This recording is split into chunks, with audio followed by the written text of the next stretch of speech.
అర్థమైందా రాజా అని అంటారు.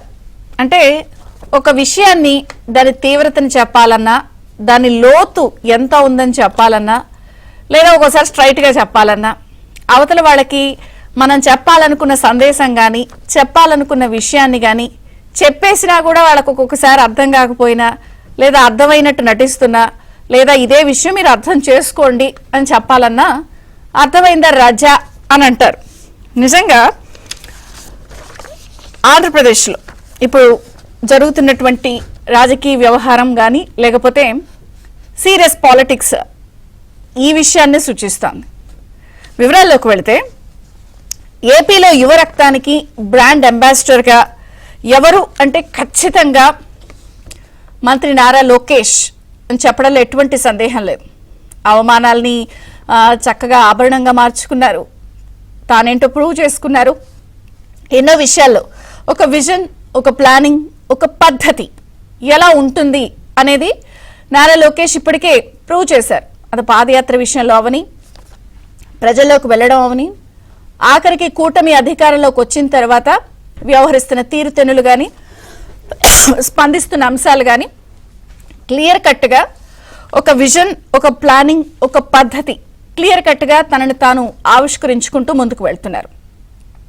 ఇప్పుడు ప్రధానంగా టీడీపీ శ్రేణులకి, కార్యకర్తలకి, నాయకులకి దిశానిర్దేశం చేసిన సందర్భంగా చేసినటువంటి కామెంట్స్ క్లియర్ కట్గా చాలా మందికి, ఇటు కార్యకర్తలకు కానీ, శ్రేణులకు కానీ, టీడీపీ నాయకులకు కానీ, సీనియర్లకు కానీ, జూనియర్లకు కానీ, లేదా కొత్తగా ఎదగాలనుకుంటున్న నాయకత్వానికి కానీ ఒక్క పాయింట్లో వాళ్ళకి అర్థమైంది రాజా అని చెప్పారు.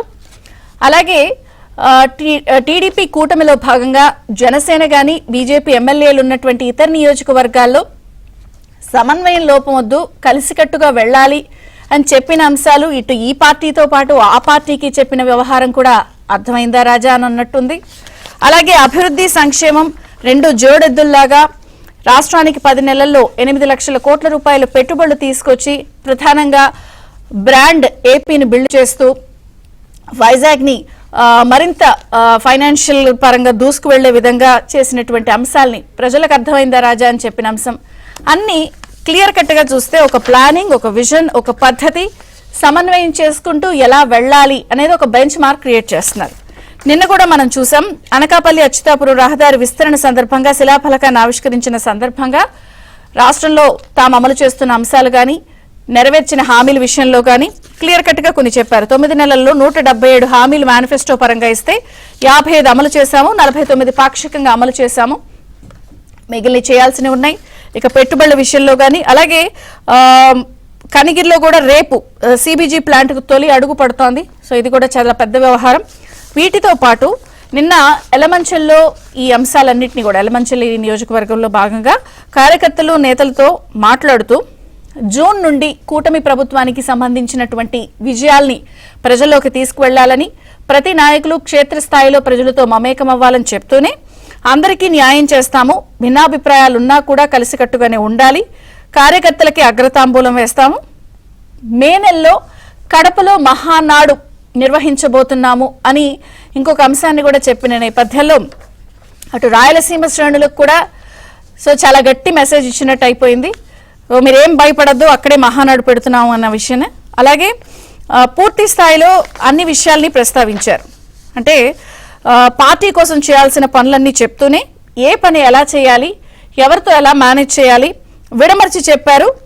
అలకలొద్దు, సీనియర్లకి గౌరవం ఉంటుంది, జూనియర్లకి ప్రమోషన్ ఉంటుంది.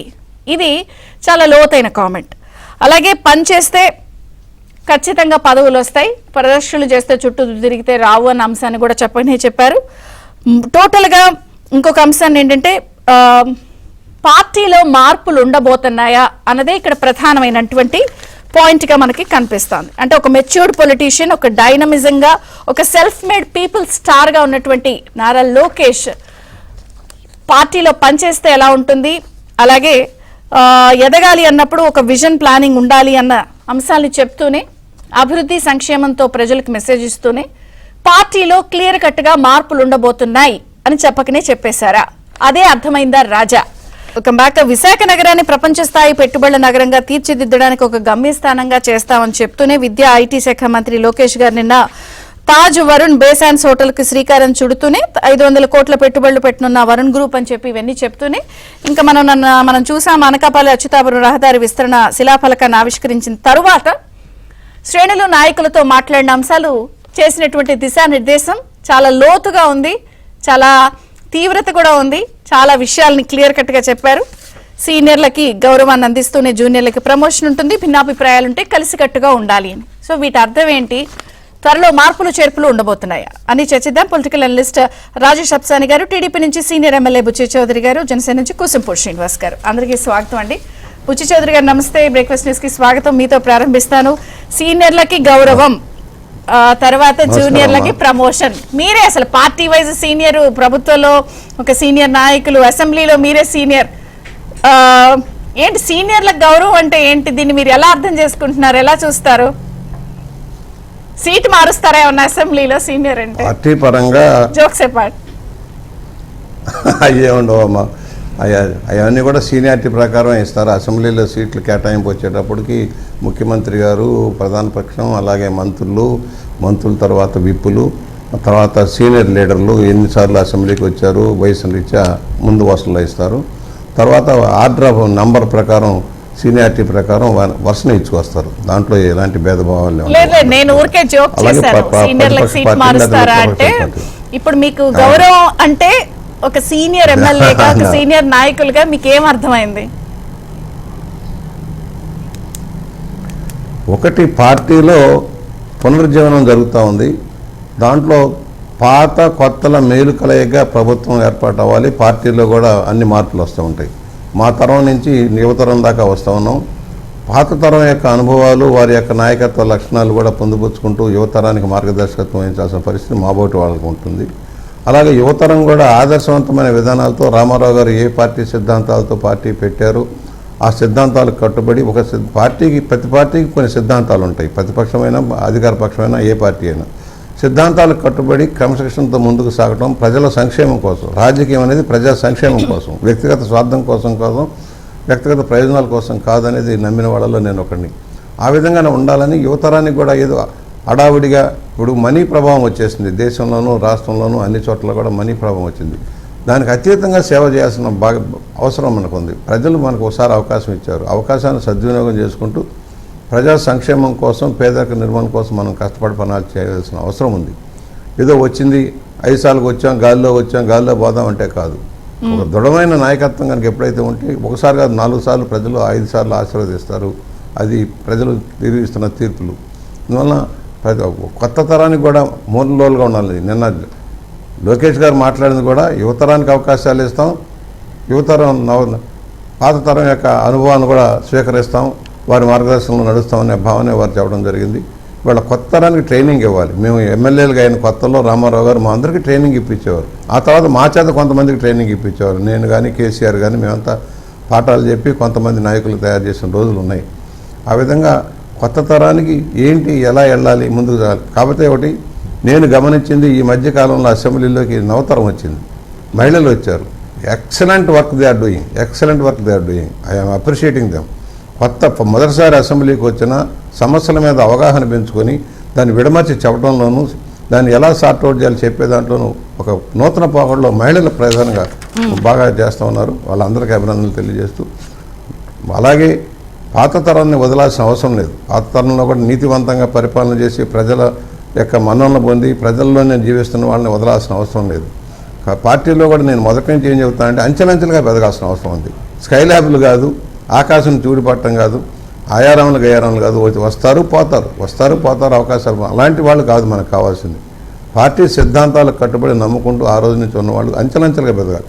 ఒక వార్డు మెంబర్ సర్పంచ్ కావాలనుకుంటాడు, సర్పంచ్ ఎంపీపీ కావాలనుకుంటాడు, ఎంపీపీ జడ్పీ కావాలనుకుంటారు, జడ్పీ నుంచి ఎమ్మెల్యే కావాలనుకుంటారు. తప్పులేదు దాంట్లో.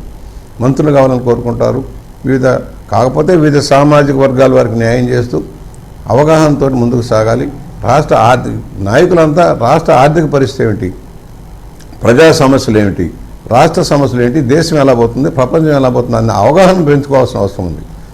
ప్రపంచ పోకడలను అర్థం చేసుకుంటూ, దేశంలో పరిస్థితులను అర్థం చేసుకుంటూ రాష్ట్రంలో ఉన్న లోటుపాట్లను తెలుసుకుంటూ ప్రతి ప్రాంతాన్ని వెనుకబడ్డ ప్రాంతాలకి కొత్త ప్రాంతాలకి అన్ని ప్రాంతాలకు ఏవాళ్ళ సమాన అవకాశాలు ఇవ్వాలి, నిరుద్యోగం తొలగించాలన్న భావనలో వెళ్ళాలి. ఒక మంచి వాతావరణాన్ని, ప్రశాంతమైన వాతావరణాన్ని, రౌడీలు జులాయిలు లేని రాజ్యాన్ని, పోలీసు వ్యవస్థ సక్రమంగా పనిచేసేలాగా నీతివంతంగా ఉండేలాగా చూడాల్సిన పరిస్థితి, శాంతి భద్రతలు కాపాడుకుంటూ ఉండాలి, మత సామరస్యం కాపాడుకుంటూ ఉండాలి. ఎలాంటి ఒడిదుడుకులు లేకుండా కక్షలు కార్పణ లేని రాజ్యంగా ముందుకెళ్ళాలి. దానికి యువతరం నవతరం అందరం కలిసి కానీ ముందుకెళ్ళాలి. లోకేష్ గారు ఒక ముఖ్యమైన మాట అన్నారు కదా ఎమ్మెల్యే గారు, అలకలొద్దు అని అంటున్నారు. ఏమన్నా సీనియర్స్ అలుగుతున్నారా? అది మా దృష్టిలో, ఎందుకంటే పార్టీ అధిష్టానం దృష్టిలో ఉంటుంది కనుక వారి దృష్టిలో ఉంటుంది ఎవరు అలిగారు ఎవరు ఎలా చేస్తున్నారు అనేది వారి దృష్టిలో ఉంటుంది. నేను నా వరకు నేను రాజమండ్రికి పరిమితమై పనిచేస్తాను. ఉంటుంది అలకలు ఉంటాయి, పదవుల కోసం అలకలు ఉంటాయి, లేకపోతే పనుల కోసం అలకలు ఉంటాయి, లేకపోతే స్థానికంగా ఉన్న వైరుధ్యాల వల్ల అలకలు ఉంటాయి. ఇవన్నీ కూడా సహజంగానే రాజకీయాల్లో సహజమే. నేనైతే గ్రూప్ రాజకీయాలకు అతీతం. మొదటి నుంచి కూడా నాకు గ్రూప్ అంటూ ఉండదు, నాకు ప్రత్యేకించి గ్రూప్ అంటూ ఉండదు. 42 ఏళ్ళు 44 ఏళ్ళకి వచ్చాం, 44 ఏళ్ళు ఉన్నా కూడా ప్రత్యేకమైన గ్రూప్ అంటూ నాకు ఉండదు. అందరితో కలిసి వెళ్తాం. ఇతర పార్టీల్లో కూడా గౌరవం పొందేలాగా మన ప్రవర్తన ఉండాలి. మనం కన్స్ట్రక్టివ్ క్రిటిసిజం, మనం విమర్శించేది వ్యక్తిగత విమర్శలు కాదు, కానీ నిర్మాణాత్మక విమర్శ ఉండటం అవసరం. మేము నేర్చుకుంది అది. సుందరయ్య గారి దగ్గర నుంచి వెంకయ్యనాయుడు గారి దగ్గర నుంచి జయపాల్ రెడ్డి గారి దగ్గర నుంచి నాగిరెడ్డి గారి దగ్గర నుంచి రామారావు గారి దాకా మేము నేర్చుకున్నది ఏంటంటే వ్యక్తిగత దోషులను కుదరదు, ప్రజాస్వామ్యం కోసం సమస్యల మీద మాట్లాడదామనేది పెద్దలంతా నేర్పింది. చంద్రబాబు గారు కూడా అదే చెప్తారు మాకు. చంద్రబాబు గారు ఏమంటారంటే దూకుడు వద్దు, దూకుడు కాదు, ఎవరైనా సరే సక్రమంగా ప్రజల కోసం పనిచేద్దామే కానీ ఇది కక్షలు కార్పొరేటర్ ఆ ప్రభుత్వం అలా చేసింది, ఆ నాయకులు అలా చేశారనేది కాదు. తప్పులుంటే శిక్షించబడతారు, చట్టం ప్రకారం ముందుకెళ్తారు. అంతేగాని మన వ్యక్తిగత దోషంతో కాలక్షేపం చేయాల్సిన అవసరం లేదని చంద్రబాబు గారి యొక్క ఆదేశం. అదే విధానంలో మేము ముందుకు సాగుతాం. మరి మహానాడులో భారీ మార్పులు ఉంటాయా? ఏదైనా కొత్త పదవులు క్రియేట్ అవుతాయా? లేదా ఏదైనా కొత్త సెటప్, కొత్త ఆవిష్కరణ ఏమన్నా మేము చూడొచ్చా మహానాడు వేదికగా? ఉండదు పెద్దగా ఒకటి పదవుల్లో మార్పులు ఉండొచ్చు కానీ సిస్టంలో పెద్ద మార్పు ఉండదు. ఇప్పుడున్న జాతీయ రాష్ట్ర కమిటీలు అలాగే కొనసాగుతాయి, ఆ పదవులు కూడా అలాగే కొనసాగుతాయి. కాకపోతే జోనల్ సిస్టమ్ ఉంది. జోనల్ సిస్టంలో పార్టీ ఇప్పుడు అధికారంలో ఉన్న వాళ్ళతోటే కాకుండా పార్టీ పరంగా కూడా కార్పొరేట్ తరహాలో ఒక ఆఫీస్ నడుస్తూ ఉంది. ఆఫీసులో కొంతమందిని తయారు చేసి ఎప్పటికప్పుడు మానిటర్ చేసేలాగా, ప్రజల దగ్గరికి చేరువ చేసేలాగా కార్యక్రమం తీసుకుంటూ ఉంది. వాళ్ళ ద్వారా సందేశాలు ఇవ్వటం కానీ లేక ఫీడ్బ్యాక్ తెప్పించడం కానీ జరుగుతూ ఉంది. ఈ ప్రతి నియోజకవర్గంలోనూ పనితీరు ఎలా ఉంది, నాయకుల మధ్య వైరుధ్యాలు ఉన్నాయా, సరిగా ఉందా లేదా, కమిటీలు అన్నింటిలో న్యాయం జరుగుతుందా లేదా అని చూస్తూ ఉంది. పార్టీ ప్రభుత్వం తరఫున చూస్తూ ఉన్నారు. దాని ప్రకారం ముందుకు సాగుతున్నారు. రేపు మహానాడులో కొన్ని మార్పులు ఉంటాయి. అన్నారు కదా 3 సార్లు పదవి అనుభవించిన వాళ్ళకి తప్పుకోవాలి అది ఇది అని. అవి ఉండవచ్చు అమ్మా, మార్పులు ఉండవచ్చు. ఒక నవతరాన్ని కూడా నింపడం కోసం ఒక కార్యాచరణ తీసుకోవచ్చు. అది నేనేమంటానంటే బాగా పనిచేసే వాళ్ళని, ఏదో కోటా సిస్టమ్ కాదు. పార్టీలో కింద గట్టిగా ఎవరు పనిచేస్తారో, జిల్లాలో సమన్వయం చేయగలిగిన శక్తి ఉందా లేదా, ఆ జిల్లాని ఆ ప్రాంతాన్ని నరిచేయగలిగిన శక్తి ఉందా లేదా కూడా చూసుకోవాల్సిన అవసరం ఉంటుంది. రాష్ట్ర స్థాయికి వచ్చేటప్పుడు గట్టి వాళ్ళంతా ఉండాలి. గట్టి వాళ్ళు లేకపోతే కూడా ఒక కన్స్ట్రక్టివ్గా ముందుకెళ్ళగలిగిన శక్తిని ఏర్పాటు చేసుకోవాలి. ఒక టీం ఉండాలి. పార్టీ కూడా ప్రభుత్వాన్ని నడపడంలో పార్టీ కూడా గట్టిగా పనిచేయాలంటే మంచి టీం ఉండాలి. ఆ టీంని ఏర్పాటు చేస్తారన్న నమ్మకం నాకుంది. ఇంకొక మాట, ప్రధానంగా సీనియర్లకి గౌరవం, జూనియర్లకి ప్రమోషన్ అంటే ఇది పార్టీ పరంగానే మార్పులు చేర్పులు అన్నారా? గవర్నమెంట్లో కూడా ఈ పద్ధతిని పాటిస్తారా? పదవులు కానీ లేకపోతే అంశాల్లో అది పదవులు ఆల్రెడీ డేటా ప్రకారం తీసుకొని వేస్తూ ఉన్నారు. అన్ని కమ్యూనిటీస్ని అన్ని ప్రాంతాలను సమన్వయం చేసేలాగా జరుగుతూ ఉన్నాయి. అక్కడక్కడ ఉన్నాయి, ఇంకా మాకు రాలేదు, మేము పని చేసాం, మాకు ఇంకా అవకాశాలు రాలేదనే బ్యాచ్ కూడా చాలా ఎక్కువగా ఉంటారు. దానికేం తప్పుడు. ఎన్ని పదవులు అని ఇవ్వగలరు, ఒకేసారి అందరికీ పదవులు ఇవ్వలేరు. వేగంగా కమిటీలన్నీ భర్తీ చేసుకోవాలి. గుడి కమిటీలు కానీ, మార్కెట్ కమిటీలు కానీ, సింగిల్ విండోలు కానీ అన్నీ త్వరగా భర్తీ చేసుకుంటే 2 సార్లు 3 సార్లు బ్యాచ్లు మారుతా అవకాశాలు వస్తాయి. కాకపోతే కార్పొరేషన్లు చాలా వాటికి వేశారు, ఇంకా వేయాల్సినవి కొన్ని ఉన్నాయి. కాకపోతే అందరికీ లక్షలాది మంది, కోటి మంది సభ్యత్వం ఉన్న పార్టీలో ఎంతమందికి పదవులు ఇవ్వగలం అనేది కూడా పార్టీ ఆలోచిస్తుంది. రేపు ప్రభుత్వంలో మహత్తులు చేపులు ఉంటాయి తప్పకుండా, ఎప్పుడూ ఒకే రకంగా నిలకడగా ఉండదు. పార్టీలో ప్రభుత్వంలో చిన్న మార్పులు తప్పదు, మార్పులు జరుగుతాయి. మీరు ఇంత విశాలంగా ఓకే అమ్మా అని అంటున్నారు, మిగిలిన సీనియర్స్ కూడా మరి అలాగే ఉందా మైండ్ సెట్? ఉంటుంది ఎందుకంటే అధికారంలోకి వచ్చిన తర్వాత ముఖ్యమంత్రి గారికి విశేష అధికారాలు ఉంటాయి. అలాగే ఇతర పార్టీలతో సమన్వయం. ఇవాళ పవన్ కళ్యాణ్ గారి జనసేన ఉంది. జనసేన వారు ఇద్దరు కలిసి కంబైన్డ్గా ఆలోచన చేసి ముందుకెళ్తున్నారు. ఎక్కడ వైరుధ్యాలు లేవు ఇద్దరి మధ్య కూడా. పవన్ కళ్యాణ్ కూడా రాష్ట్రం కోసం ఆయన కూడా చంద్రబాబు గారికి మద్దతు ఇస్తూ ముందుకు సాగుతూ ఉన్నారు. ఆయన పరస్పర గౌరవం, చంద్రబాబు గారు కూడా అమిత గౌరవం ఇస్తున్నారు పవన్ కళ్యాణ్ గారిని, అలాగే మోడీ గారిని గౌరవిస్తున్నారు. 3 పార్టీల కలయికలో ముందుకు సాగుతున్నారు. రాష్ట్ర ప్రగతి దృష్టిలో ముందుకెళ్తుంది. రాష్ట్రం ముందుకు సాగాలి, రాష్ట్ర ప్రగతి పందాల్లో సాగాలి అనేది చంద్రబాబు గారి ఉద్దేశం. ఆయన జీవితాశయం ఒకటే, తెలుగు జాతిని ముందుకు నడపాలి, తెలుగు ఖ్యాతిని పెంచాలి, సమాన అవకాశాలు ఇవ్వాలి. ఆ లైన్లో ఆయన సమాన దృక్పథంతో సమాజంలో కూడా అనేక వర్గాల వారికి ప్రాతినిధ్యం ఇచ్చేలాగా ఆయన నిర్ణయాలు చేస్తారు. మీరు గమనించుంటారు, ఆయన పక్కన ఉండాలన్నా ఆయన ఉండాలన్నా కొన్ని ఈక్వేషన్లు ఉంటాయి. ఆ ఈక్వేషన్ ప్రకారం వెళ్ళాల్సిన అవసరం ఉంటుంది. సమాజంలో ఏ వర్గం దగ్గరకు ఉంది, ఏ వర్గం దూరం ఉందని కాకుండా అందరినీ సమానంగా చూసే దృక్పథంతో చంద్రబాబు గారు నడుస్తారు. నడవాల్సిన అవసరం ఉంటుంది. పొలిటికల్ అనలిస్ట్ రాజేష్ అప్సాని గారితో మాట్లాడదాం. రాజేష్ గారు నమస్తే, బ్రేక్ఫాస్ట్ న్యూస్కి స్వాగతం.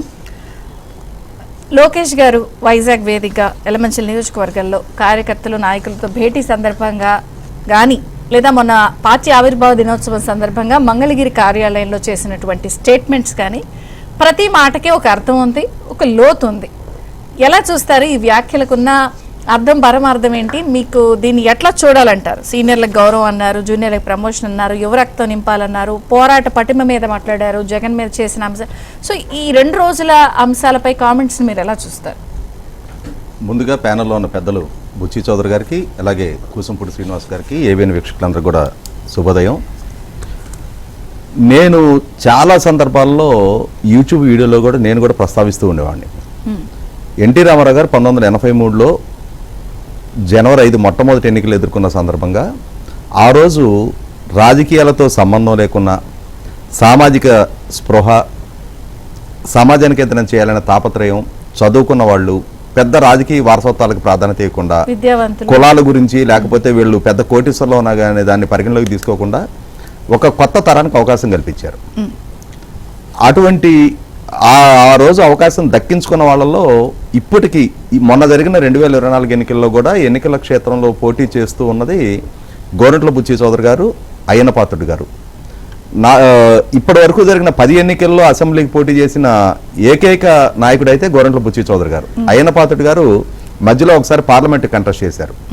2019 వరకు డాక్టర్ కోడెల శివప్రసాద్ గారు, అశోక్ గజపతి రాజు గారు కూడా ఉన్నా కూడా ఈ ఎన్నికల్లో అశోక్ గారు విరమించుకున్నారు. కోడెల గారు దురదృష్టవశాత్తు మనకు దూరం అయ్యారు. చంద్రబాబు నాయుడు గారు అంటే తెలుగుదేశం పార్టీతో కాదు, ఆయన 78 నుంచి కొనసాగుతూ ఉన్నారు కాబట్టి ఆయన్ని మనం కన్సిడర్ చేయలేం. 10 ఎన్నికల్లో కూడా పోటీ చేసిన బుచ్చి చౌదరి గారి తరం 70 సంవత్సరాలు దాటారు ఇప్పుడు. అలాగే 1994లో ఇంకొక జనరేషన్కి ఆస్కారం దక్కింది. ఎన్టీ రామారావు గారి ద్వారానే ఇప్పుడున్న ఆలపాటి రాజేంద్ర ప్రసాద్ గారు, దేవినేని రమణ గారు దురదృష్టవశాత్తు కాలం చేసిన తర్వాత వీర చౌదరి గారు దురదృష్టకర సంఘటనలో కాలం చేయడంతో నరేంద్ర గారికి అవకాశం దక్కింది. ఇట్లా ఆ రోజు వచ్చిన వాళ్ళలో కూడా నరేంద్ర గారు రీచింగ్ 60 కానీ మిగిలిన వాళ్ళు 60 క్రాస్ చేసి 65, 66లోకి వచ్చేసారు. ఇవాళ మనం యువతరానికి ఆస్కారం కలిగిస్తున్నాము అన్నప్పుడు ఖచ్చితంగా ఆ ట్రాన్స్ఫర్మేషన్ అనేది జరిగి తీరాలి. ఎందుకంటే 43 సంవత్సరాల ప్రస్థానం పార్టీ పూర్తి చేసుకుంది. ఇంకొక 25-30 సంవత్సరాలకి సరిపడే సమర్థ నాయకత్వాన్ని తయారు చేసుకోవాలి అని అంటే కొత్త తరానికి ఆస్కారం ఇవ్వాలి. ఆ కొత్త తరానికి ఆస్కారం ఇచ్చే ప్రాసెస్లో నిన్న లోకేష్ గారు చెప్పిన ఒక సూచన ఇక్కడ ప్రాక్టికల్గా కూడా అది ఎందుకు అవసరం అనేది చెప్తాను నేను. కార్యకర్త పాలిట్ బ్యూరో స్థాయికి చేరాలి అని చెప్పని ఇవాళ గుంటూరు జిల్లా నుంచి వేమూరు శాసనసభ్యులుగా ఉన్న నక్కానంద్ బాబు గారు కార్యకర్తగా ఆయన ప్రస్థానం మొదలైంది. నేను గుంటూరు జేకేఎస్ కాలేజీ స్టూడెంట్ లీడర్గా ఉన్న టైంలో నాకు 3 ఇయర్స్ సీనియర్ ఆయన. అప్పటికే ఏసీ కాలేజ్ విద్యార్థి నాయకుడి నుంచి ఆయన ప్రస్థానం మొదలై కార్యకర్త స్థాయి నుంచి వాళ్ళ పాలిట్ బ్యూరో మెంబర్గా ఆయన ఉన్నారు. 2014 ఎన్నికల్లో ఎస్సీడీఏలో గుంటూరు జిల్లాలో ఆయనే సీనియర్. అయినా సరే ఆయనకు మంత్రి పదవి ఇవ్వకుండా రావుల కిషోర్ బాబు గారికి ఇచ్చింది పార్టీ ప్రభుత్వం. చంద్రబాబు నాయుడు గారు ఆ నిర్ణయం తీసుకున్న రోజు పార్టీతో ఉన్న లాయల్టీ దృష్టి ఈయన వైపు నుంచి అసమ్మతి వ్యక్తం కాల. కానీ అదే తర్వాత జరిగిన పునర్వ్యవస్థీకరణలో రావుల కిషోర్ బాబుని తప్పించి ఈయనకు అవకాశం ఇవ్వగానే ఆ ఎన్నికల్లోనే పార్టీతో ఎటువంటి ఎమోషనల్ కనెక్టివిటీ లేకుండా ఆ ఎన్నికల్లోనే అవకాశం దక్కించుకున్న రావుల కిషోర్ బాబు తన మంత్రి పదవి తీసి ఈయనకి ఇవ్వగానే ఎక్కడ లేని అసంతృప్తి వ్యక్తంగా చేశాడు, పార్టీ నుంచి బయటకు వెళ్ళిపోయాడు. అంటే పార్టీలో పుట్టి పార్టీలో పెరిగిన వాళ్ళు కష్ట నష్టాల్లో కూడా పార్టీకి అండగా ఉంటారు అనేది కార్యకర్త నుంచి ఆ ప్రస్థానం బిగిన్ చేసి వాళ్ళ పాలిట్ బ్యూరో స్థాయికి ఎదిగిన ఒక నాయకుడి ద్వారా మనకు రుజువు అవుతా ఉన్నప్పుడు లోకేష్ గారు చెప్పింది కూడా అదే, కార్యకర్త పాలిట్ బ్యూరో స్థాయికి అమర్చి అవ్వాలి. మనకి ఈ మధ్యకాలంలో మనం చూస్తే గతంలో ఎన్టీ రామారావు గారి నాటి ప్రయోగాలకి భిన్నంగా ఈ మధ్యకాలంలో అయితే రాజకీయ వారసత్వాలు లేదంటే పెద్ద కానీ పెద్ద ప్రయోగం ఉంది కదా లాస్ట్ ఎలక్షన్ లో కొత్త రక్తం అన్నారు. మీరు ఒక- మాట ఒక- గుర్తుంది. ఒక మాట ఇప్పుడు యువ చెప్పు. రక్తం అంటున్నారు. రెండు తేడా ఉంది. లేదు అదే చెప్తున్నా ఇప్పుడు నేను. గతంలో ఈ మధ్యకాలంలో కొన్నాళ్ళుగా ఏం నడిచిందంటే ట్రెండ్ అయితే రాజకీయపు వారసత్వాలు అంటే నాయకుల పిల్లలు లేదు అని అంటే పెద్ద పెద్ద కోటీశ్వరులు తటస్థులు ప్రయోగం పేరిట ఒక కొత్త ప్రయోగం జరిగింది. కానీ 99లో చంద్రబాబు నాయుడు గారి ద్వారా జరిగిన తటస్థల ప్రయోగం పార్టీకి ఏ విధంగానూ ఉపయోగపడాలి. విజయరామారావు గారైనా శనకాల అన్న లాంటి వాళ్ళు క్రైసిస్ లో పార్టీకి అండగా ఉండలేదు. వాళ్ళ రాజకీయ స్వార్థం వాళ్ళు చూసుకొని పార్టీకి దూరం జరిగారు. కానీ పార్టీలో ఎదుగొచ్చిన నాయకులు మాత్రం పార్టీతోటే ఉన్నారు. ఎందుకంటే వాళ్ళకి పార్టీతో ఒక ఎమోషనల్ కనెక్టివిటీ. కష్టంలో నష్టంలో ఆ పార్టీతో ద్వారానే మనకి గుర్తింపు వచ్చింది. మనకి ఈ పార్టీ అండాదండ అని చెప్పని వాళ్ళు పార్టీకి అండదండలుగా ఉన్నారు. పార్టీ కూడా వాళ్ళని కనిపెట్టుకొని ఉంది. ఈ ఎన్నికల్లో వచ్చేటప్పటికి కర్నూలు ఎంపీగా కంటెస్ట్ చేసిన నాగరాజు గారు, అలాగే రంపచోడవరం ఎమ్మెల్యేగా కంటెస్ట్ చేసిన శిరీష్ గారు లాంటి వాళ్ళని అంటే ఈ రాజకీయ వారసత్వాలు కోటేశ్వర్లు వీటిని పరిగణలోకి తీసుకోకుండా వాళ్ళిద్దరికి ఇచ్చిన అవకాశం ప్రజలు కూడా ఆమోదించారు. 100% ఆ విధమైన ప్రయోగమే జరగాలి. గతంలో చాలా మంది సామాన్యులు చాలా ఉన్నత స్థానానికి తెలుగుదేశం పార్టీలో చేరుకోగలిగారు. ఆ అవకాశాలు దక్కించుకున్నారు. దక్కించుకున్న వాళ్ళు సుదీర్ఘకాలం పార్టీతో అటాచ్డ్గా కొనసాగారు. అదే ప్రయోగాన్ని మళ్ళీ తిరిగి పార్టీ పట్ల లాయల్టీ ప్రాతిపదికగా కార్యకర్త స్థాయి నుంచి అంటే నిన్న లోకేష్ గారి ద్వారా ప్రతిపాదించిన 3 టర్ములు అంటే ఒక గ్రామ కమిటీ అధ్యక్షుడిగా 3 సార్లు పనిచేస్తే నాతో కూడా స్టార్ట్ కావాలి అదే అంటున్నా. ఇవాళ తను జాతీయ ప్రధాన కార్యదర్శిగా 3 టెన్యూర్లు పూర్తి చేసుకొని ఉన్నారు కాబట్టి తను ఆ పదవి నుంచి తప్పుకోవాలి అనుకుంటున్నారు. ఇవాళ ఒక గ్రామ కమిటీ అధ్యక్షుడిగా 3 సార్లు పనిచేసిన వ్యక్తి 4గోసారి కూడా తాను అదే పదవికి కన్ఫైన్ అవ్వకుండా తనకు అయితే ప్రమోషన్ ఇవ్వాలి. అంటే మండల స్థాయికి ప్రమోట్ చేయొచ్చు, మండల స్థాయిలో పనిచేసిన వాళ్ళకి నియోజకవర్గ స్థాయికి ప్రమోట్ చేయొచ్చు, నియోజకవర్గ స్థాయి నుంచి జిల్లా స్థాయికి ఆ విధమైన ప్రమోషన్ కల్పిస్తూ ఉంటే క్యాడర్లో కూడా ఉత్సాహం ఉంటుంది. మమ్మల్ని గుర్తిస్తున్నారు, గౌరవిస్తున్నారు, మాకు ఆ హోదా కల్పిస్తున్నారని భరోసా వాళ్ళలో ఉంటుంది. లేనప్పుడు ఏమవుతుందంటే గ్రామీణ ప్రాంతాల్లో ఇంతగా చించుకుంటున్నావు నీకేం గుర్తింపు ఉందని ఇంట్లో వాళ్ళు అడిగితే సమాధానం చెప్పుకోవాలి నిస్సహాయ స్థితి. నాకు తెలుసు, అది ప్రత్యక్ష అనుభవం ఉంది నాకు అది. ఎందుకంటే ఇవాళ గ్రామ స్థాయిలో రాజకీయం చేయాలంటే కూడా చాలా కాస్ట్లీ అఫైర్ గా మారిపోయింది. ఇవాళ గ్రామీణ ప్రాంతాల్లో రైతు కుటుంబాలకు సంబంధించిన వాళ్ళు ప్రతి 5 సంవత్సరాలకి 10 సంవత్సరాలకి ఒక కుటుంబం గుల్లైపోద్ది గ్రామ స్థాయి రాజకీయాలు ఎంగేజ్ అయి ఉంటే. బుచ్చి చౌదరి గారికి చాలా ప్రత్యక్ష అనుభవం ఉంటుంది వాటి గురించి. కాబట్టి ఏంటంటే ఇవాళ కనీసం నా పార్టీ నన్ను గుర్తించింది, నాకు గౌరవం ఇచ్చింది అని చెప్పని చెప్పుకునే జాబ్ సాటిస్ఫాక్షన్ అయినా దక్కుతుంది. దానివల్ల ఆదాయం సమకూరుతుందా లేదా 3 సార్లు చేస్తే తప్పుకోవాలి నాతో సహా అని అన్నారు. Point number 1. లాస్ట్ ఎలక్షన్ మీరు ఇప్పుడు ఏమంటున్నారు, ఏమండి కొత్త నీరు రావాలి పాత నీరు ఇలా వెళ్ళాలి జరగాలన్నప్పుడు లాస్ట్ ఎలక్షన్ ఈ ప్రయోగం చేశారు కదా కొత్త రక్తం అని చెప్పి చాలా మందికి అసలు పాలిటిక్స్ తెలియని వాళ్ళకి కూడా సీట్లు ఇచ్చారు, గెలిపించారు, లేదా ఎమ్మెల్యేలు అయ్యారు, వాళ్ళు మినిస్టర్లు అయ్యారు. బట్ ఈ రోజు మళ్ళీ యువ రక్తం అంటున్నారు, కింద నుంచి మళ్ళీ అని అంటున్నారు. అంటే ఇక్కడ ఒక అంశం గుర్తు చేసుకోవాల్సింది ఏంటి అంటే ఇప్పుడున్న కేబినెట్ కూడా ఇప్పుడున్న కేబినెట్ లో 17 మంది మొట్టమొదటిగా కేబినెట్కి ఎంపికయ్యారు. అందులో 10 మంది మొట్టమొదటిగా శాసనసభకి ఎన్నికైన వాళ్ళు. కాబట్టి ఆ ట్రాన్స్ఫర్మేషన్ ప్రక్రియ అనేది ప్రాక్టికల్ గా బిగిన్ అయిపోయింది. ఇప్పుడున్న మొత్తం కేబినెట్ కూర్పులో 17 మంది మొట్టమొదటిసారి మంత్రులైన వాళ్ళు. వాళ్ళలో రామానాయుడు గారు లాంటి వాళ్ళు, లేదు సత్యప్రసాద్ గారు లాంటి వాళ్ళు, బాల వీరాంజనేయ స్వామి లాంటి వాళ్ళు 3వ ఎన్నికై ఉండొచ్చు వాళ్ళు. కానీ మంత్రిగా వాళ్ళకి మొట్టమొదటిసారి అవకాశం దక్కుతా ఉంది. ఇప్పుడు గతంలో ఒకసారి మంత్రులు చేసిన వాళ్ళు సీనియర్ నాయకులు ఉన్నా కూడా వారిని కాదు అని ఇంకో కొత్త వారికి అవకాశం ఇచ్చారు కదా. అదే సందర్భంలో శాసనసభ్యులుగా కూడా మొట్టమొదటిసారి గెలిచిన వాళ్ళు 10 మంది కేబినెట్లోకి అవకాశం, అంటే అది సంకీర్ణ కూర్పు వల్ల కావచ్చు, కాకుండా కూడా ఆయా సామాజిక వర్గాల్లో కూడా సీనియర్ నాయకులు ఉన్న వాళ్ళని కాదు అని చెప్పని ఫ్రెష్ బ్లడ్కి ఆస్కారం కలిగించారు.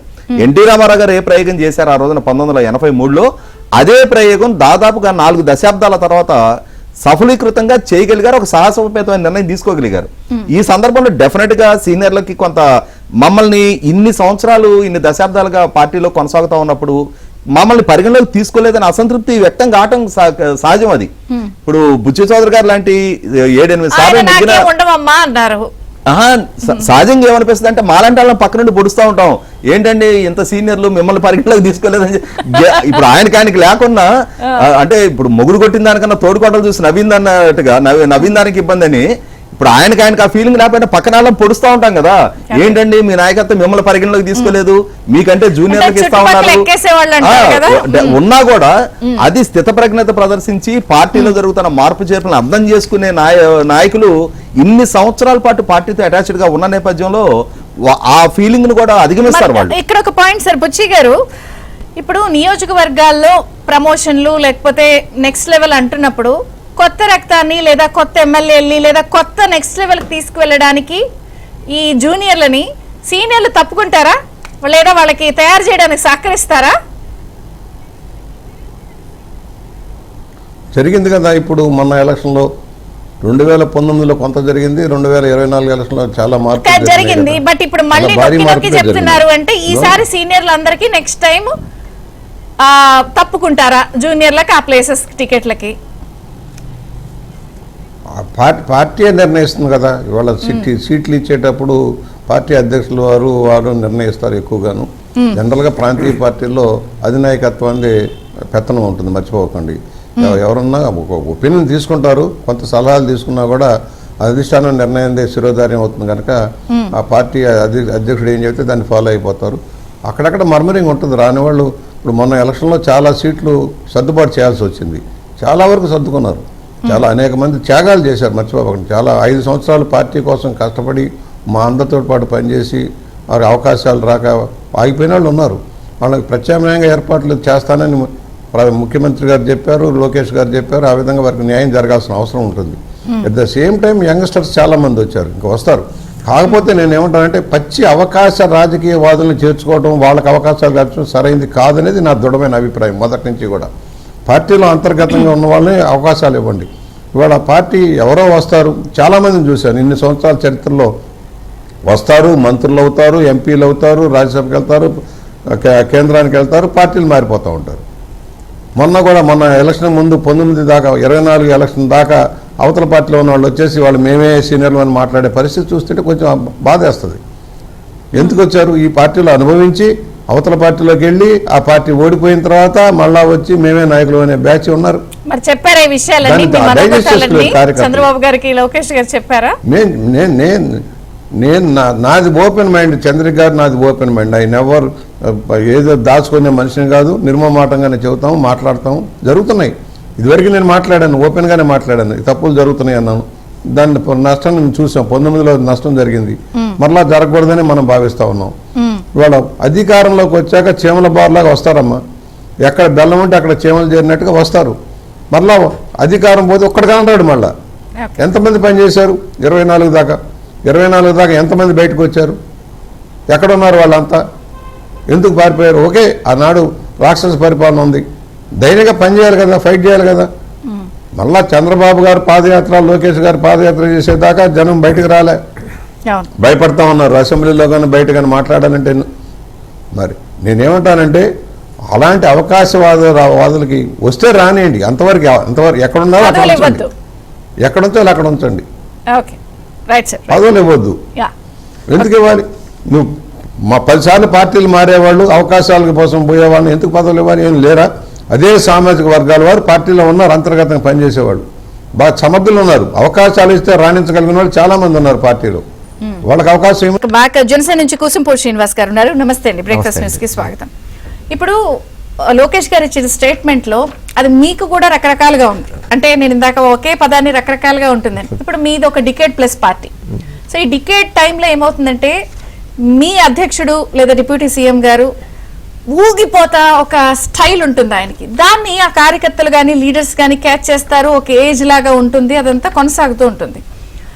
బట్ ఇది 4 డికేడ్స్ ప్లస్ పార్టీ అన్నప్పుడు ఒక మెచ్యూరిటీతో పాటు ఈ కాంబినేషన్ ఉంటుంది. సో ఒక రకంగా వాళ్ళు జూనియర్లకి ప్రమోషన్, సీనియర్లకి అని అంటున్నప్పుడు మీరు కూడా కూటమిలో భాగస్వామ్యం కాబట్టి ఇది ఫ్యూచర్ లో మీకు కూడా వర్తిస్తుంది కాబట్టి ఈ మెసేజ్ ని జనసేన ఎలా అర్థం చేసుకుంటుంది? విజయచంద్ర గారు, మీకు ప్యానెల్లో ఉన్న పెద్దలకి అందరికి నమస్కారం అండి.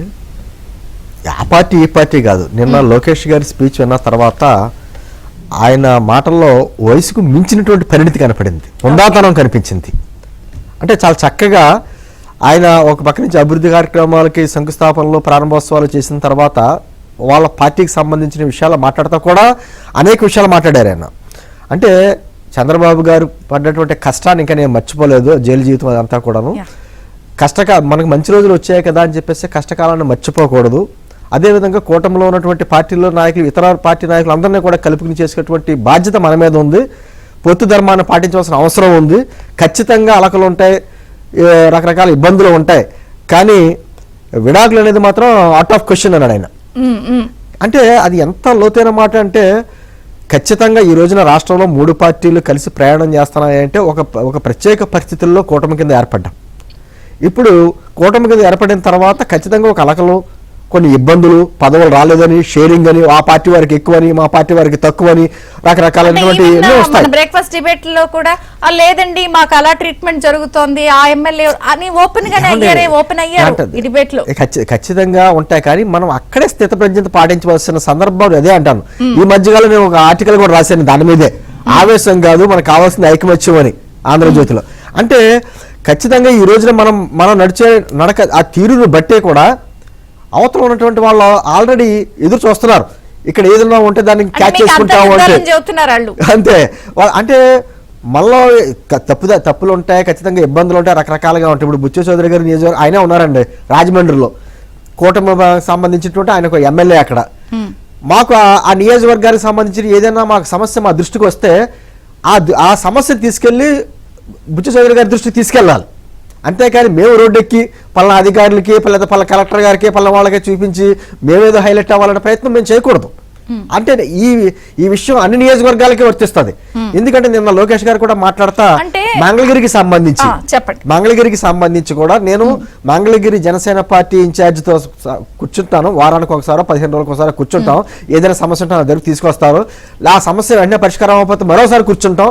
అంటే ఈ విధమైన ఐకమత్యం లేకపోతే ఈ రోజున ప్రజలు మనకు 164 సీట్లతో ఈరోజు కూర్చోబెట్టారు అంటే దాన్ని మనం ఐకమత్యంతో కలిసి ముందుకు వెళ్ళకపోతే ఏదైనా ఇబ్బంది కలిగితే మాత్రం, అంటే నేను అంటుంది ఇంకా డెప్త్గా చెప్పాలి అంటే, రేపు పొద్దున్న కూటమిలో ఇబ్బంది అయినా వచ్చి వేరే ప్రభుత్వానికి అవకాశం ఇచ్చేటువంటి అవకాశం వచ్చింది అంటే అది ప్రజలు చేసిన తప్పు కాదు, కూటమిలో ఉన్నటువంటి నాయకులు కార్యకర్తలు మనం చేసిన తప్పే అవుతుంది.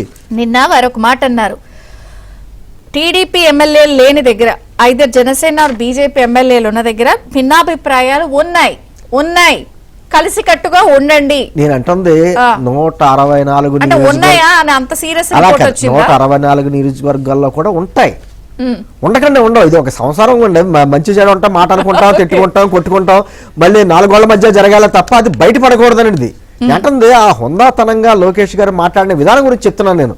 అంటే ఈ రోజు మనం ఏదో అధికారంలోకి వచ్చేసాం కదా, ఇది శాశ్వతం అనుకునేటువంటి భావనలో లేకుండా కష్టపడాలి, కలుపుకుని వెళ్ళాలి, ఐకమత్యంగా వెళ్ళాలంటది. ఈ మాట చంద్రబాబు గారు, పవన్ కళ్యాణ్ గారు అనేక సందర్భాల్లో, మొన్న P4 మీటింగ్ లో కూడా పవన్ కళ్యాణ్ గారు కూడా అదే మాట చెప్పారు. అక్కడ ఈ రోజున ఎంతో అద్భుతమైనటువంటి విజన్ ఉన్నటువంటి చంద్రబాబు గారి నాయకత్వంలో మనం అందరం పనిచేస్తున్నాం, ఆయనకి మనం అండగా నిలబడాలి. ఆయన సారథ్యంలో రాష్ట్రం ముందుకెళ్తుందనేటువంటి నమ్మకంతో ఆయనకి మేము మద్దతు చెప్పాం. అది కొనసాగాలనేటువంటి మంచి సానుకూలమైన దృక్పథం ఆయన వ్యక్తపరిచాడు.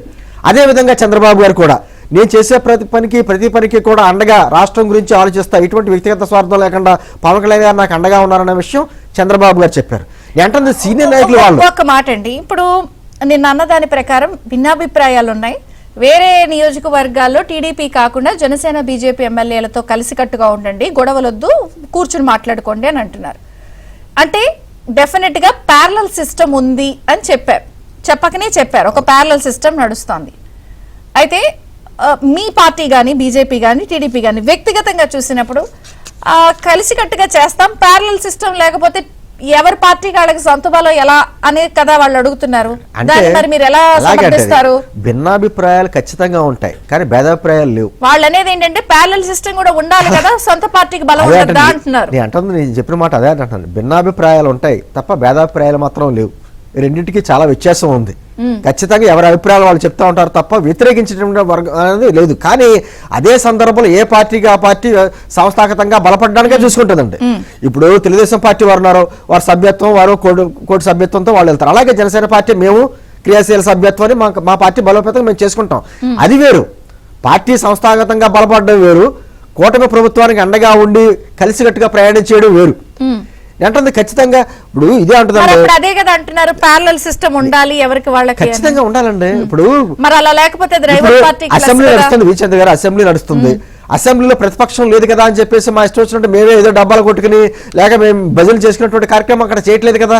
ఉన్న కూటమి ప్రభుత్వంలో ఉన్నటువంటి ఎమ్మెల్యేలే ప్రతిపక్ష పాత్ర పోషించారు. అక్కడ మినిస్టర్స్ కి క్వశ్చన్స్ రేజ్ చేశారు, మా నియోజకవర్గంలో ఎలా ఉన్న సమస్య, మా నియోజకవర్గంలో ఉన్న సమస్య అని. అంటే అది వ్యతిరేకించినట్టు కాదు కదా, ప్యారలల్ గా వేరేగా చేసినట్టు కాదు కదా. నెట్టుంది అనేక విషయాలు. ఈ రోజున కూటమి ప్రభుత్వం ఏర్పడిన విధానం ఆ రోజు 1983లో ఎన్టీ రామారావు గారి పార్టీ మొదటి ఎన్నికలకు వెళ్ళిన విధానానికి ఇందాక చెప్పారు చూసారా. నేను అనుకోవడం లోకేష్ గారు ఆ సంవత్సరంలోనే పుట్టాడు ఆయన, 83లోనే పుట్టాడు ఆయన, 2 వారాలకి పుట్టాడు ఆయన. అప్పుడు 18 రోజుల తర్వాత ఈ కొత్త తరం పాత్ర, ఇందాక ఈ మాటలు వచ్చినాయి, కొత్త తరం పాత్ర ఉన్నప్పుడు అప్పుడు ఎన్టీ రామారావు గారు 293 స్థానాల్లో పోటీ చేసి 202 స్థానాల్లో గెలిపొందారు కదా. దాంట్లో 186 మంది అందరు కొత్త వాళ్ళే ఆ రోజున. అటువంటిది వ్యవహారం మళ్ళీ 2024 ఎన్నికల్లో మనం చూసాం. కొన్ని ప్రత్యేక పరిస్థితుల్లో అక్కడ సీనియర్ నాయకుడు ఉన్నా కూడా ఖచ్చితంగా గెలిచి చూపించాలి, లేకపోతే అంటే వైసీపీ విముక్తం మనం కావాలి కాబట్టి వైసీపీ వ్యతిరేక ఓటు చిలకుండా ఉండాలి అంటే ఇక్కడ ఖచ్చితంగా గెలుపు గుర్రాలు కావాలని మన దగ్గరే ఉంచుకోండి అని అంటున్నారు. ఖచ్చితంగా ఉండాలి. ఎందుకంటే ఇది ఏదో ఒక రోజు 2 రోజులు జరిగేది కాదు, మరి ఒక దశాబ్ద కాలం మళ్ళీ 2 దశాబ్దాలు కలిసి ప్రయాణం చేయాలనే ఆలోచన ఉన్నప్పుడు ఖచ్చితంగా అలకలు లేకపోతే కొన్ని ఇబ్బందులు ఇట్లన్నీ అధిగమించి ప్రయాణం చేయవలసిన సందర్భం అవసరం అనుకోండి. దేని గురించి? రాష్ట్రం గురించి. రాష్ట్రం బాగుంటే రాజకీయాలు ఇవ్వాలి, కాకపోతే రేపైనా చేసుకుంటాం. రాష్ట్రమే మళ్ళీ ఇబ్బంది పాలయ్యి మళ్ళీ ఆ రాక్షసుడికి మనకి అవకాశం ఇచ్చేటువంటిది అవకాశం ఇస్తే ఖచ్చితంగా ఎవరికి ఇబ్బంది పడతారంటే ప్రజలు ఇబ్బంది పడతారు. ఆ తర్వాత రాజకీయాలు కూడా చేసుకునేటువంటి పరిస్థితులు ఉండవు. 2019-24 మధ్యన మనం చూసాం, బయటకు వచ్చి కూడా మాట్లాడలేనటువంటి పరిస్థితులు అక్కడ ఉన్నాయి. అవన్నీ అధిగమించి ప్రజలు జగన్మోహన్ రెడ్డి అంటే భయంతో, కూటమి నాయకులు అంటే నమ్మకంతో ఓటేశారు. మరి ఇప్పుడు కొంత సమన్వయం లోపం వేరే కాన్స్టిట్యుయెన్సీస్ లో ఉంది అని అన్నప్పుడు, ప్రజల్లోకి మే జూన్ నుంచి వెళ్ళండి అని అంటున్నప్పుడు మళ్ళీ ఆ సమన్వయ లోపం కనపడితే రైవలరీ పార్టీకి అవకాశం ఇచ్చినట్టే కదా. దీన్ని ఎలా పూడుస్తారు మీరు? అవకాశం ఇచ్చినట్టే కదా అని చెప్పేది కాబట్టి అవకాశం లేనటువంటి ప్రయత్నాలు మేము చేస్తున్నాం. ఎప్పటికప్పుడు మా పవన్ కళ్యాణ్ గారికి కూడా ఏదైనా కూటమిలో ఇష్యూస్ ఉంటే దాన్ని మా 4 గోళ్ల మధ్య చర్చించడం కానీ బయటికి మాత్రం ఎవరన్నా వచ్చి దాన్ని రచ్చ చేస్తే మాత్రం ఖచ్చితంగా పార్టీ పరంగా క్రమశిక్షణా చర్యలు తీసుకుంటామని చెప్పి వారిని కూడా ఇచ్చారు బహిరంగంగాను. అది అంటే 3 పార్టీలోనే ఉండాలి. ఏదైనా ఇష్యూస్ ఉంటే 4 గోళ్ల మధ్య చేర్చుకోవాలి తప్ప వ్యక్తిగత ఇమేజ్ గురించి, వ్యక్తిగత లబ్ధి గురించి రోడ్ల మీదకి వచ్చి దాన్ని వేరే విధంగా ఇమేజ్ క్రియేట్ చేసుకోవాలని ప్రయత్నం చేస్తే మాత్రం కూటమి నాయకులు చూస్తా ఊరుకోరు కదా. బుచ్చి చౌదరి గారు, ఇంకో ప్రశ్న. ఇప్పుడు సీనియర్లకి గౌరవం అన్నారు, అంటే వాళ్ళందరినీ సలహాలకి సంప్రదింపులకి వాడి ఒక అడ్వైజరీ బోర్డులు ఏమన్నా పెట్టి అందులో పెడతారా అందరినీ? తెలియదమ్మా, ఎలాంటి ఆలోచన చేస్తున్నారో తెలీదు. ఆల్రెడీ సీనియర్లు ఉన్నారు కదా, కొంతమంది మంత్రులు ఉన్నారు, కొంతమంది పార్టీ ఫంక్షన్లో ఉన్నారు. కొంచెం మార్పులు చేర్పులు అవుతాయి, కొంతమందికి తగ్గించి కొంతమందిని పెంచి బ్యాలెన్స్ చేసుకుంటారు. బ్యాలెన్స్ రేపు మహానాడులో తెలుస్తుంది కదా ఇవన్నీ కూడాను. అందువల్ల ఇవాళ ఒక్కటే 3 పార్టీలు కూడా ఆలోచించుకోవాల్సింది, అవకాశవాదాలని దగ్గరకు రానియద్దు. ఈ పార్టీ కాదు ఆ పార్టీలో చేరిపోదాం, షెల్టర్ తీసుకుంటారు. నిన్నటిదాకా అరాచకాలు సృష్టించడం బ్యాచ్ అంతా తయారైపోతున్నారు. అటు తెలుగుదేశానికో జనసేనకో బీజేపీకో అంటగాగేస్తే ఒడ్డున పడవచ్చన్న ఆలోచనలో కొంతమంది నాయకులు మనం చూస్తూ ఉన్నాం. 3 పార్టీల నాయకులు కూడా ఆలోచించాలి. అది 3 పార్టీలకి నష్టం. అది ఎందుకంటే ఎన్డీఏ ఇవాళ కూటమిగా ఆంధ్రప్రదేశ్ భవిష్యత్తును తీర్చిదిద్దడం కోసం ముందుకెళ్తా ఉన్నారు. ఆ పరిస్థితుల్లో అవకాశవాద రాజకీయాలను దగ్గరకు రానికుండా చూసుకోవాల్సిన బాధ్యత 3 పార్టీల అధిష్టానం మీద ఉంటుంది. ఎందుకంటే తెలియదు కదా, కొన్ని ఇప్పుడు పవన్ కళ్యాణ్ గారు ఉన్నారు, ఎవరెలా కొంతమంది విషయం తెలియకపోవచ్చు. అలాగే గతంలో ఎలా వ్యవహరించారో కొంతమంది తెలుగుదేశం నాయకులకు తెలియకపోవచ్చు, కొంతమంది బీజేపీ నాయకులకు తెలియకపోవచ్చు. ఇప్పుడు మీ మధ్య గమనించింది ఏంటంటే ఏదో ఒక పార్టీ అటు జనసేనలోనో బీజేపీలోనో తెలుగుదేశంలో చేరిపోతే మనకు షెల్టర్ దొరుకుతుందన్న భావనలో నాయకులు రావడం అది మళ్ళా జరుగుతుంది. అది జరుగుతుంది కాదని లేదు, నా వరకు నేను కాదనలేను. దాన్ని కంట్రోల్ చేసుకోవాల్సిన బాధ్యత నాయకుల మీద ఉంటుంది. అలాగే ఏ పార్టీ కాబట్టి సమన్వయం చేసుకోవడం పవన్ కళ్యాణ్ గారు స్పష్టంగా చెప్పారు. ఎక్కడన్నా 1-2 విషయాల్లో కొంచెం అతిగా వెళ్తే జనసేన కార్యకర్తలు కూడా మందలించిన సందర్భంలో ఉన్నాయి. అలాగే చంద్రబాబు గారు కూడా మందలిస్తారు ఉన్నారు, అయ్యా జాగ్రత్తగా వెళ్ళాలి మీరని చెప్పేసి. లోకేష్ గారు కటుగానే చెప్తున్నారు ఒక్కోసారి. ఎందుకంటే మిత్ర కలిసి వెళ్ళేటప్పుడు ఒకళ్ళకొకళ్ళు పరస్పర గౌరవించుకోవాలి కార్యకర్తలు. ఇందాక శ్రీనివాస్ గారు చెప్పినట్టుగా అందరం కలిసికట్టుగా వెళ్ళాలి, ఒకళ్ళనొకళ్ళు గౌరవించుకోవాలి. కంబైన్డ్ ఇది ఎన్డీఏ ప్రభుత్వంగానే భావించాలి. నేను అందుకని అంటే కార్యకర్తలు అయ్యా ఆ పార్టీ అనబాకండి, ఎన్డీఏ ప్రభుత్వం ఎన్డీఏ పార్టీ అని చెప్పుకుంటూ వెళ్ళిపోదాం పదండి, అప్పుడు ఎలాంటి తేడా ఉండదని కూడా మేము చెబుతా ఉన్నాం. అందువల్ల కానీ ఒక ఇవాళ మాట సార్, ఇప్పుడు మార్పులు వారు ఆ తప్పదు, మాట మార్పులు అన్నారు, వస్తాయి, మార్పులు సమన్వయం జరగాల్సి చేసుకోండి వేరే కాన్స్టిట్యున్సీస్ లో జనసేన బీజేపీ ఎమ్మెల్యేలు ఉన్న దగ్గర అన్నప్పుడు, మరి దీన్ని ప్యారలల్ గా మీరు ఆ నియోజకవర్గాల్లో ఎలా డెవలప్ అవుతారు? ఉంటుంది, కొన్ని సమస్యలు ఉంటాయి. ఎందుకంటే తెలుగుదేశం 44 సంవత్సరాల చరిత్ర, జనసేన 10 సంవత్సరాల చరిత్ర, నవతరం వస్తుంది, జనసేనకు నవతరం వస్తుంది. తెలుగుదేశానికి ఎప్పటి నుంచో ఉన్న లక్షలాది మంది కార్యకర్తల బలం ఉంది. కొంచెం బ్యాలెన్స్ చేయడం ఇబ్బంది అవుద్ది. చాలా చోట్ల సర్దుబాటు చేయాలంటే అనేక సంవత్సరాలుగా పార్టీ కోసం పనిచేసిన నాయకులు కొన్ని చోట్ల తగ్గించాల్సి వస్తుంది. మనం చూసాం ఎమ్మెల్యే సీట్లు కొన్ని చోట్ల ఒక 30-40 సీట్లు ఆల్రెడీ ఉన్నారు, క్యాండిడేట్స్ ఉన్నారు, మార్చాల్సి వచ్చింది కదా, మార్చాల్సిన పరిస్థితి వచ్చింది కదా. ఇప్పుడు సీట్లు సర్దుబాటులో అలాగా పదవుల విషయంలో కూడా వస్తుంది. కొన్ని చోట్ల మార్కెట్ యార్డుల్లోనో సొసైటీల్లోనో ఏ పార్టీ అక్కడ అధికారంలో ఉందో వాళ్ళకి ఎక్కువ ఇచ్చి ఒక కాన్సెప్ట్ ఇచ్చారు. 20% ఎక్కడైతే 80% ఏ పార్టీ ఎమ్మెల్యే ఉంటే వాళ్ళకి అవకాశం ఇవ్వండి, 20% మన పార్టీకి తీసుకోండి, మనం ఉన్న చోట వాళ్ళకి అలాగే 20% ఇవ్వండి, మనం 80% తీసుకోండి అని ఒక కాన్సెప్ట్ బిల్డప్ చేశారు. ఎక్కడ కూడా పొరపచ్చాలు లేకుండా ఆ కాన్సెప్ట్ వెళ్తున్నాం ముందుకు. సో రాజేష్ అప్సాని గారు, సీనియర్లు జూనియర్లు లేదా సంస్కరణలు పార్టీలో కలిసి ఉండటం ఇవన్నీ ఒక ఎత్తు అయితే, ఒక మేజర్ అంశం లోకేష్ గారు మాట్లాడింది కడపలో మహానాడు. అంటే ఆ మహానాడు వేదిక ఈ డెసిషన్స్ వస్తాయి, బట్ కడపలో మహానాడు పెట్టడం అనేది ఎవరెవరికి ఎటువంటి మెసేజ్ వెళ్తోంది? అంటే రాయలసీమ శ్రేణులకి ధైర్యాన్ని ఇస్తున్నారా, జగన్ గారు అడ్డాలోనే పెట్టామని చెప్పి చెప్తున్నారా? అంటే ఎట్లా చూడాలి ఈ కడపలో మహానాడు? వాస్తవంగా కడపలో మహానాడు పెట్టాలనేది 2 నెలల క్రితం తీసుకున్న నిర్ణయం అది. Okay. నిన్న లోకేష్ గారు ప్రత్యేకంగా ఇప్పుడు ప్రకటించింది కాదు, పాలిట్ బ్యూరోలో 2 నెలల క్రితమే ఆ నిర్ణయం ఫైనల్ చేశారు. కాకపోతే ఏంటంటే దాదాపుగా అంటే తిరుపతిలో గతంలో మహానాడులు జరుగున్నాయి, కడపలో ఇప్పటి వరకు పార్టీ మహానాడు ఎప్పుడు జరగలేదు కాబట్టి డెఫినెట్ గా ఇప్పుడు ఎన్టీ రామారావు గారి తర్వాత మళ్ళీ తిరిగి కడప జిల్లాలో అత్యధిక సీట్లు దక్కించుకున్న ఎన్నికలు ఇవి. ఎన్టీ రామారావు గారి హయాంలో నాకు గుర్తున్న వరకు 11 స్థానాలకి 8-9 స్థానాలు ఆ రోజు దక్కించుకోగలిగారు. మళ్ళీ తర్వాత ఈ ఎన్నికల్లో 10 స్థానాలకు 7 స్థానాలు దక్కించుకున్నారు. గత ఎన్నికల్లో 1 స్థానం కూడా దక్కించుకున్న స్థాయి నుంచి ఈ ఎన్నికలో 7 స్థానాలు దక్కించుకోగలిగారు. అంతకు ముందు జరిగిన పట్టభద్రుల ఎమ్మెల్సీ ఎలక్షన్స్ లో అయితే పులివెందుల నియోజకవర్గంలో కూడా తెలుగుదేశం ఆధిక్యత సాధించింది. మొన్న మధ్య జరిగిన నీటి సంఘాల ఎన్నికల్లో మొత్తం 32 నీటి సంఘాలు కూడా పులివెందుల నియోజకవర్గంలో తెలుగుదేశం పార్టీ దక్కించుకుంది మొన్న రీసెంట్ గా జరిగిన ఎన్నికల్లో కూడా.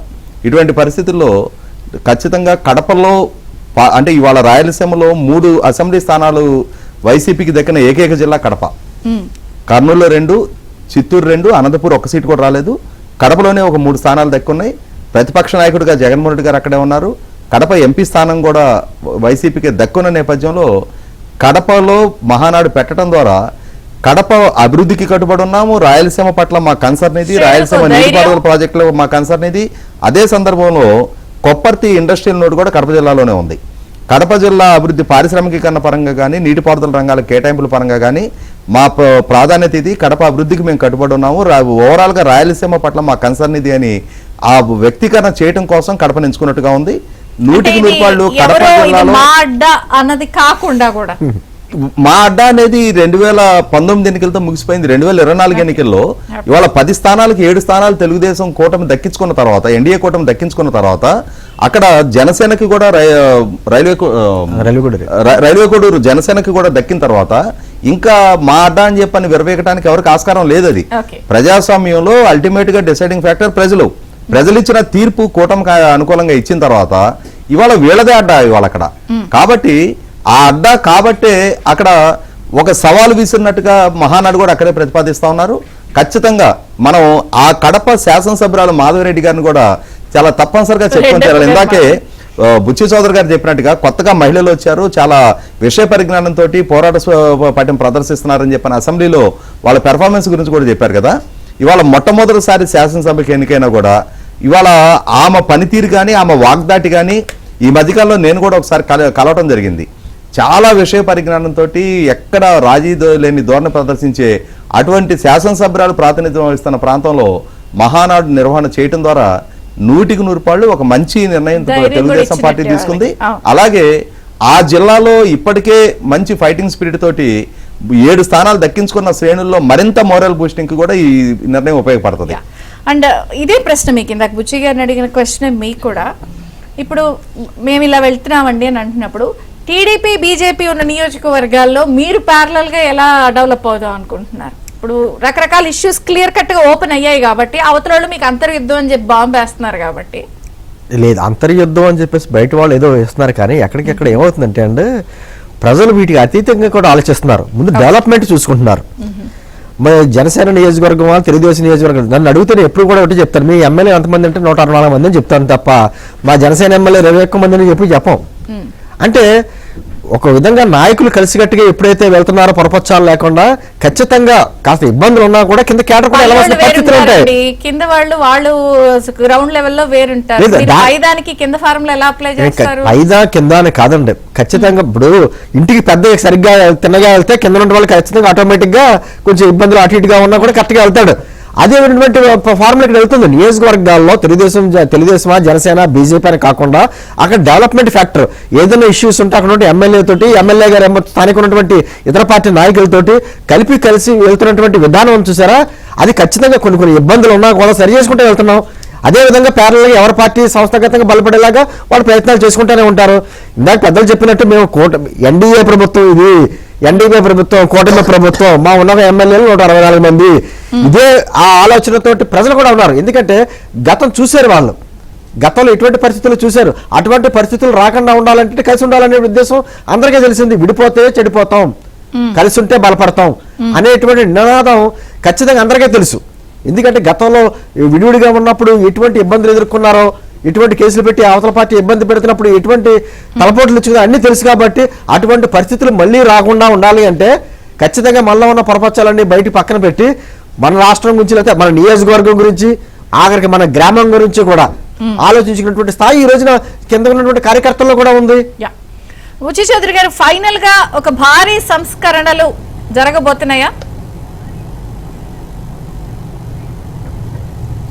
భారీగా పెద్దగా కమిటీల నిర్మాణంలో పెద్దగా మార్పు రాదు, నాకు తెలిసినంత వరకు పెద్దగా మార్పు రాదు. కాకపోతే పోస్టులు మారుతాయి, కొంతమంది కొత్త వాళ్ళు ఇండక్ట్ అవుతారు, కొంతమంది పాత వాళ్ళు తప్పుకోవడం జరుగుతుంది. ఇవన్నీ కూడా మార్పులు చేర్పులు ఎఫెక్టివ్గా పనిచేస్తున్నారో లేదా, ఎక్కడ ఏ నియోజకవర్గాల్లో ఏ జిల్లాల్లో ఎఫెక్టివ్గా పనిచేస్తున్నారో వాళ్ళని ఉపయోగించుకోవాల్సిన అవసరం ఉంటుంది. అన్ని సామాజిక వర్గాలను దృష్టిలో పెట్టుకుంటూ కూడా అట్ ద సేమ్ టైం ఎఫెక్టివ్గా పనిచేసే వాళ్ళు, నిస్వార్థంగా పనిచేసే వాళ్ళకి అవకాశాలు ఇవ్వాల్సిన అవసరం ఉంటుంది. ఎన్నో ఏళ్లుగా పనిచేస్తున్న వాళ్ళు, ఏ అవకాశం రాని వాళ్ళు లక్షల మంది ఉన్నారు తెలుగుదేశం పార్టీలో. అలా అవన్నీ కూడా దృష్టిలో పెట్టుకుంటూ అవకాశాలు ఇచ్చుకుంటూ వెళ్ళాలి. ఎవరైనా కోరుకునేది అంచెలంచెలుగా పార్టీలో పెరగాలని. వాళ్ళ మిత్రులు శ్రీనివాస్ గారు చెప్పినట్టుగా మనం ఎక్కడా కూడా పొరపచ్చాలు అక్కర్లే. ఆ పార్టీ బలపడాలని చూస్తుంది, తెలుగుదేశం బలపడాలని చూస్తుంది. ఎందుకంటే ఎక్కడైతే ఉన్నారో ఒక ఇతర పార్టీ ఎమ్మెల్యేలు ఉన్న చోట మరో పార్టీ వాళ్ళు ఎలా పెరగాలి, ఎలాగ సర్దుకుపోవాలనేది కొంచెం సమస్య ఉంటుంది, తప్పకుండా ఉంటుంది. ఇన్నేళ్ళు ఇందాక చెప్పాను, 44 ఏళ్ళుగా అంటిపెట్టుకున్న నియోజకవర్గాల్లో వదులుకొని వెళ్ళటానికి కొంచెం ఇబ్బందిగా ఉంటుంది. వాళ్ళకి ప్రత్యామ్నాయం ఇవ్వాలి, కలిసిపోవాలి. వాళ్ళు వీళ్ళు కూడా కలిసిపోవాలి.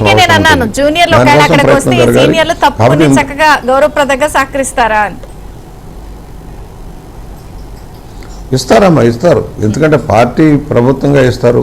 సరే, ఎవరికి వాళ్ళకు ఉంటాయి, ఆలోచనలు ఉంటాయి, కొన్ని ఇబ్బందులు ఉంటాయి. నా బోటి వాళ్ళకు కూడా ఇబ్బందులు ఉంటాయి డెఫినెట్గా. ఇందాక అన్నారు మూడు కొట్టినందుకు కాదు తోడు కూడా నవ్వినందుకు ఉంటుంది మా బోటి వాళ్ళ పరిస్థితి కూడా. అవన్నీ అయ్యో, నాకైతే దేశవ్యాప్తంగా ప్రపంచవ్యాప్తంగా ఎంతోమంది అభిమానులు 44 ఏళ్ళుగా రామారావు గారు పుణ్యమంటూ గుర్తింపు గౌరవం కనుక సానుభూతి చెప్పేవాళ్ళు ఉంటారు, అదేంటి ఇదేంటి అనేవాళ్ళు ఉంటారు. సరే, ఇవన్నీ సహజమే, రాజకీయాల్లో సహజమే. ఎన్నో సంవత్సరాలు కష్టపడి కూడా కనీసం పంచాయతీ చేసుకొని ఉంటారమ్మా. ఉండదు, ఎవరికెవరికి ఏమొస్తారో తెలియదు కదా, ఈక్వేషన్లో ఎలా సర్దుకుంటారో తెలియదు. అవన్నీ పెద్దగా అక్కర్లేదు. కానీ ఒకటే మళ్ళా చివరి మాటగా చెబుతున్నా, 3 పార్టీల నాయకులు కూడా ఇతర పార్టీ వైఎస్ఆర్ పార్టీ నుంచి అటు నుంచి వచ్చే వాళ్ళని చేర్చుకునేటప్పుడు 1-2 సార్లు ఆలోచించండి. వారు ఎందుకు వస్తూ ఉన్నారు? సరే, ఆ వైఎస్ఆర్ పార్టీని ఖాళీ చేయాల్సిన అవసరం ఉంది. కానీ దాంట్లో మంచి వాళ్ళని తీసుకోండి, నిస్వార్థంగా వచ్చే వాళ్ళని తీసుకోండి. కానీ ఆ పచ్చి అవకాశవాదుల్ని ఏ ఎండగా గొడుగు పట్టే వాళ్ళని కాదు. ఆ విధంగా నాయకత్వం నిర్ణయాలు తీసుకోవాలని భావిస్తా ఉన్నాను. థ్యాంక్ యూ బుచ్చి చౌదరి గారు, కోసంపూడి శ్రీనివాస్ గారు, రాజు శంసన్ గారు. Thank you. ఇది బ్రేక్ఫాస్ట్ న్యూస్. అప్డేట్స్ కొనసాగితే చూస్తూనే ఉండండి ABN.